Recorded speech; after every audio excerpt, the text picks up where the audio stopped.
L'enseignant des sciences physiques remet à ses élèves un verre, un bâton, une quantité d'eau, du lait et un morceau de carton de forme rectangulaire. Il leur demande de mener des actions successives pour observer et décrire les différents phénomènes produits par les rayons lumineux sur les objets afin d'établir les lois de la réfraction et de la réflexion de la lumière. Bonjour, aujourd'hui nous verrons la réflexion et la réfraction de la lumière. La lumière est une énergie qui se propage sous forme de rayonnement. Dans un milieu homogène, transparent et isotrope, la lumière se propage en ligne droite. On parle de réflexion de la lumière lorsqu'une surface éclairée renvoie la lumière dans une direction privilégiée. C'est le cas par exemple d'un miroir. Un miroir est une surface polie réfléchissante. On parle de réfraction de la lumière si par exemple on envoie un rayon lumineux à la surface de l'eau. On constate que le rayon change de direction mais est dans le même plan, ce qui donne deux rayons de direction différentes. À présent, voyons le phénomène de la réflexion de la lumière et ses lois. La réflexion de la lumière dépend en majeure partie des propriétés de la lumière, comme sa longueur d'onde ou son intensité, mais également dépend des propriétés du milieu de propagation et du milieu sur lequel le faisceau arrive. Il existe deux types de réflexion de la lumière. Tout d'abord, nous avons la réflexion spéculaire. La réflexion spéculaire permet de voir une image de la source, mais pas de l'objet réfléchissant lui-même. Ce type de réflexion donne naissance à un rayon réfléchi unique et ne peut donc avoir lieu qu'avec certains matériaux qui garantissent que la lumière est réfléchie uniquement au niveau de la surface. Ensuite, nous avons la réflexion diffuse. La réflexion est dite diffuse lorsque la lumière est réfléchie dans un grand nombre de directions et l'énergie du rayon incident est redistribuée dans une multitude de rayons réfléchis. Ce phénomène permet la vision d'un objet éclairé. Voyons les lois de Snell-Descartes pour la réflexion. On parle de rayon incident lorsque le rayon lumineux n'a pas encore rencontré la surface réfléchissante. Après rencontre, le rayon lumineux est appelé rayon réfléchi. Le point de rencontre entre le rayon incident et la surface réfléchissante est appelé point d'incidence. On appelle plan d'incidence le champ dans lequel se trouve le rayon incident et la normale à la surface réfléchissante au point d'incidence. L'angle orienté 1 pris entre la normale au point d'incidence et le rayon incident est dit angle d'incidence. L'angle orienté 2 pris entre la normale au point d'incidence et le rayon réfléchi est dit angle de réflexion. Les lois de la réflexion s'énoncent ainsi. Le rayon réfléchi, le rayon incident et la normale sont contenus dans le plan d'incidence. Les angles incidents et réfléchis sont égaux en valeur absolue. Voyons maintenant le phénomène de la réfraction de la lumière et ses lois. En physique, la réfraction désigne le fléchissement d'une onde à l'interface entre deux milieux aux vitesses de phase différentes.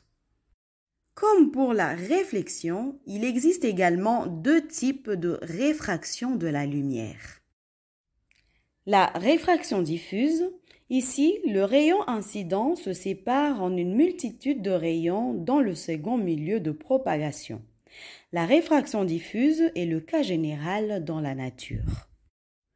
La réfraction parfaite, dans ce cas, il n'y a qu'un seul rayon dans le second milieu. Voyons les lois de Snell-Descartes pour la réfraction. Ces lois expriment le changement de direction d'un faisceau lumineux lors de la traversée d'une paroi séparant deux milieux différents. Le rayon lumineux est dit incident avant d'avoir rencontré la surface réfractante appelée dioptre. Après rencontre, il est dit réfracté. Le point de rencontre du rayon incident et du dioptre est appelé point d'incidence. Le plan contenant le rayon incident et l'anormale au dioptre au point d'incidence est dit plan d'incidence. L'angle orienté 1 pris entre l'anormale au point d'incidence et le rayon incident est dit angle d'incidence. L'angle orienté 2 pris entre l'anormale au point d'incidence et le rayon réfracté est dit angle de réfraction. Ces lois s'énoncent comme suit. Les rayons incidents et réfractés ainsi que la normale au point d'incidence sont dans un même plan. Le sinus de l'angle d'incidence 1 est directement proportionnel au sinus de l'angle de réfraction 2. La constance de proportionnalité est le rapport entre l'indice de réfraction du milieu 2 et l'indice de réfraction du milieu 1. À présent, voyons le phénomène d'arc-en-ciel. Un prisme est un bloc de verre taillé composé classiquement de 3 faces sur une base triangulaire, mais pouvant adopter des formes plus complexes et éloignées du prisme à base triangulaire usuelle. C'est un instrument optique utilisé pour réfracter la lumière, la réfléchir, la disperser ou la décomposer.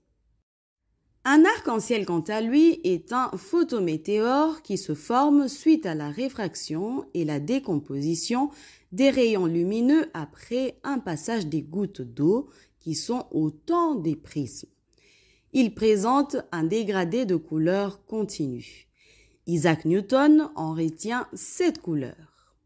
Rouge, orange, jaune, vert, bleu, indigo et violet.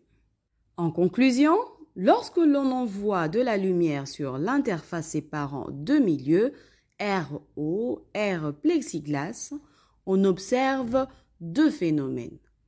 La réflexion, la lumière est alors renvoyée dans une direction privilégiée, et la réfraction dit que la lumière change alors de direction à l'interface entre deux milieux transparents. À présent, c'est à vous de répondre à ces questions.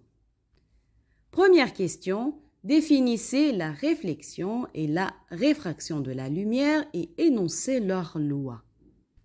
Deuxième question, nommez la région où l'image d'un objet est visible dans un miroir. Troisième question, justifiez la manière d'écrire la mention que porte ce véhicule. C'est tout pour aujourd'hui. Bon travail et à bientôt!